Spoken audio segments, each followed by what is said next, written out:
Hi, this is Bob Herb with Robert Herb Photography. Welcome back to the Why Underwater is Different series. In this lesson, we are going to look at a mistake almost every underwater photographer makes at some point, adjusting exposure before fixing white balance. On the surface, the image may look too dark, flat, or dull, but underwater, that first impression can be misleading because the water has removed warm color before you ever open the file in Lightroom. So the key idea for this lesson is simple. Fix the color first, then set the exposure. Before you brighten a photo, fix what the water took away.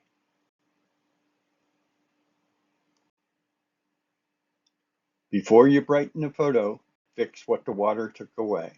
That is the promise of this lesson and is one of the most important ideas in underwater Lightroom editing. Underwater photos often look underexposed because the water has removed warm color. Reds, oranges, and yellows fade as you descend, and the image shifts towards the blue or green. When that happens, your eye can read the photo as darker, flatter, and less detailed than it really is. So before you decide the image needs more exposure, correct the white balance first. You are not trying to make it perfect yet. You are simply restoring enough natural color that you can make a better exposure decision. Once the color foundation is closer, exposure becomes easier to judge. That is why the order matters. White balance first, exposure second.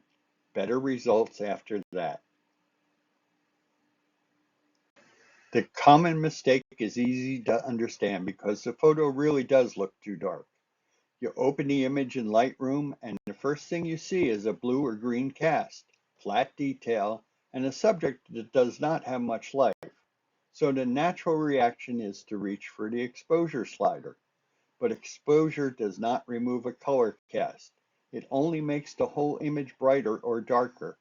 If the photo is blue, raising exposure gives you a brighter blue photo. If the photo is green, raising the exposure gives you a brighter green photo. That is why the image may look brighter, but still not look better.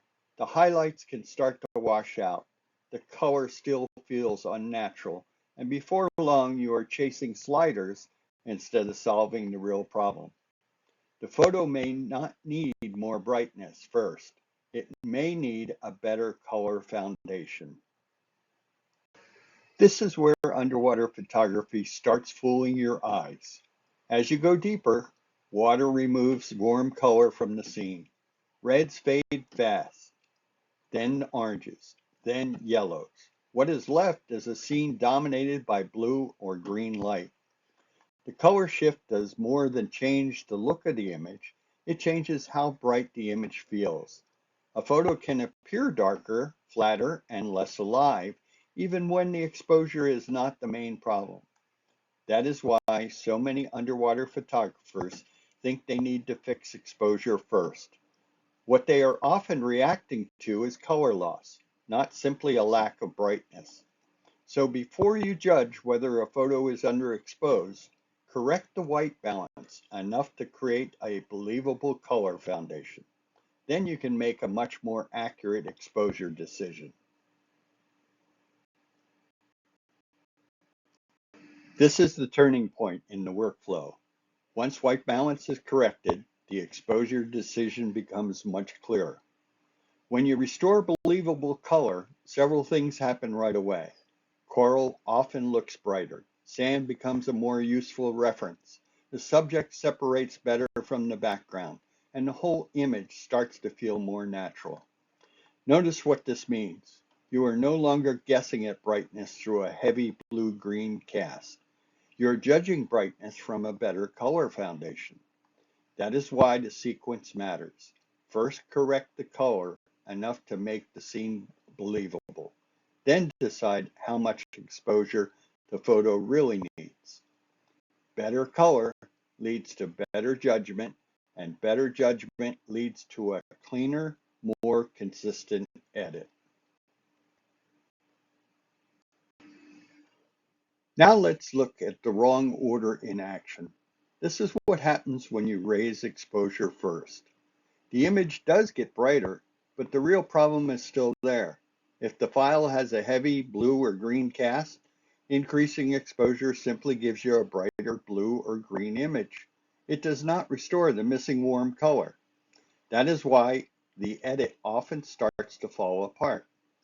The water can wash out, highlights can get thin, the color still feels wrong. Then because the image still does not look right, you start pushing more sliders in an attempt to rescue it. This is the trap many underwater photographers fall into. They are reacting to how dark the image feels instead of fixing the color foundation first. So the lesson here is simple. Exposure changes brightness, but it cannot replace missing color. Now let's look at the right order in action. Instead of forcing brightness first, the better approach is to build the edit in the correct sequence. The goal is not to push every slider harder. The goal is to solve the right problem at the right time. When white balance is handled before the rest of the edit, the color foundation becomes more believable. Then exposure, highlights, shadows, and contrast can be judged more accurately. That is the difference between a natural looking underwater image and one that feels overdone. The wrong order often creates exaggerated color, clipped highlights, muddy shadows, and frustration. The right order protects detail, preserves color, and gives you a cleaner result.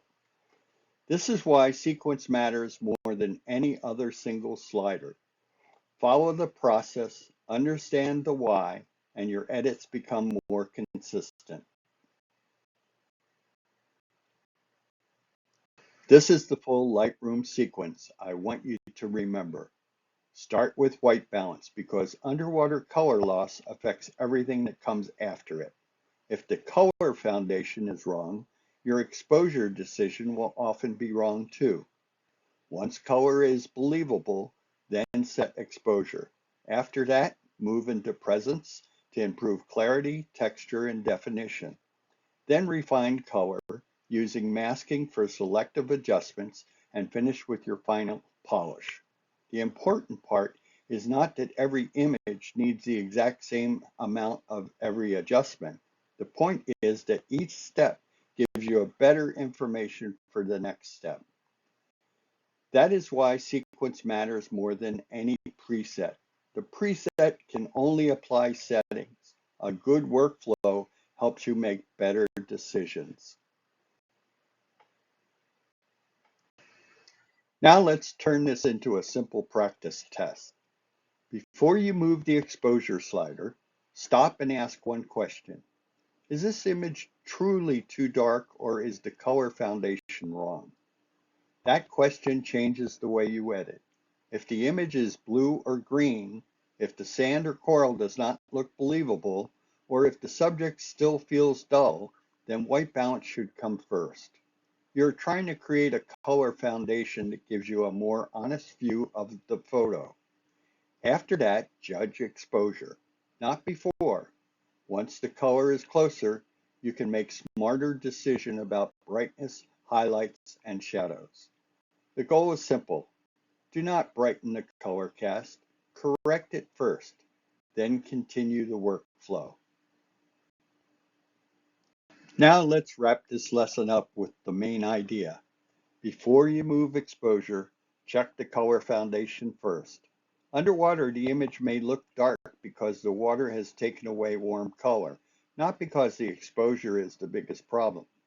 So the test is simple. Look for a blue or green cast. Ask whether the sand, coral, and subject look believable. If they do not, correct white balance first. Once the color foundation is closer, then evaluate exposure, highlights, and shadows. That gives you a much better chance of creating a natural looking image without over brightening, oversaturating, or chasing sliders. The takeaway is simple. Do not brighten color cast. Correct it first, then continue the workflow. Now let's take the practice test and apply it to a real example. Before adjusting exposure, ask yourself what the photo really needs first. Is the image truly too dark, or is the color foundation wrong? In the underwater image like this, the first clues are usually color related. Look at the water, the sand, the coral, the subject. If the scene feels too blue or green, flat or lifeless, do not start by pushing exposure. Start by correcting white balance enough to make the color believable. Once the foundation is closer, then judge exposure, highlights, and shadows. At that point, you are making a better decision because the color is no longer misleading your eye. This is the habit I want you to build. Identify the real problem first, fix the color foundation, then continue the workflow. Let's finish with the main takeaway and the next steps. Great underwater edit starts with the right order. Fix the color foundation first, then judge exposure. If you brighten the image before correcting white balance, you may only make the color cast brighter. So remember the habit. Do not brighten the color cast. Correct it first. Then evaluate exposure, highlights, and shadows with a better foundation. If this lesson helped, subscribe to my weekly blog. Download the 10 Lightroom Fixes Guide and continue with the Why Underwater is Different series. Lesson 4 is coming up next. Thanks for watching. Dive safe, shoot with a purpose, and edit with confidence.